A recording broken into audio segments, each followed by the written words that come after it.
দুইবারের বেশি কেউ প্রধানমন্ত্রী হতে পারবেন না। অনেক বড় কথা না এটা। তো উনি তো চাইলে শেখ হাসিনার মতো 4 বার 5 বার হতে পারতেন না। আগে ভাগে বলে দিচ্ছেন দুইবারের বেশি কেউ প্রধানমন্ত্রী হতে পারবেন না। কেন বলছেন? দুইবারের বেশি প্রধানমন্ত্রী হলে আস্তে ধীরে সে স্বেচ্ছাচার হয়ে যায়, সে স্বৈরাচার হয়ে যায়, সে তৈরিবান হয়ে যায়, সে ফ্যাসিস্ট হয়ে যায়। শেখ হাসিনা হচ্ছে তার উত্তম প্রমাণ। এই জন্য তারেক সাহেব বলেছেন দুইবারের বেশি প্রধানমন্ত্রী কেউ থাকতে পারবে। আর কি বলেছেন?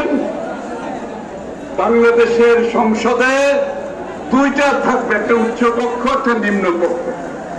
অর্থাৎ উচ্চ কক্ষে যারা রাজনীতি টাকার জন্য রাজনীতি করতে পারে না, যারা পেশি শক্তির জন্য রাজনীতি করতে পারে না, যারা বিভিন্ন ভাবে আত্মীয়তা দেখিয়ে অথবা প্রভাব দেখিয়ে রাজনীতি করে, এগুলো যারা করতে পারে না, অথচ দেশের জন্য তারা কিছু করতে পারে, তারা সুশিক্ষিত, তাদের অভিজ্ঞতা আছে, তাদের এক্সপার্টিস আছে, তারা দেশের জন্য কিছু করতে পারে, এই লোকগুলোকে জায়গা করে দেওয়ার জন্য তারেক রহমান সাহেব উচ্চ কক্ষের ঘোষণা দিয়েছেন। অর্থাৎ বাংলাদেশের এই লোকগুলো যারা নির্বাচন করতে পারবে না, তাদেরকে আমরা জায়গা করে দিচ্ছি। স্লোগান বন্ধ করো, স্লোগান বন্ধ করো, এই ওদেরকে বন্ধ করো। বন্ধুগণ,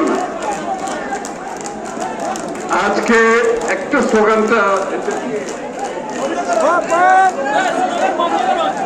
এই স্লোগান বক্তৃতা দুটো তো একসাথে হবে না, স্লোগান বক্তৃতা একসাথে হয় না, একটা হবে।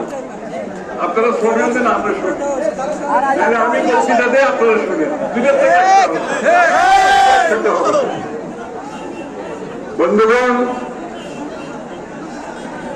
সম্প্রীতির জনসভা আজকে। কেন?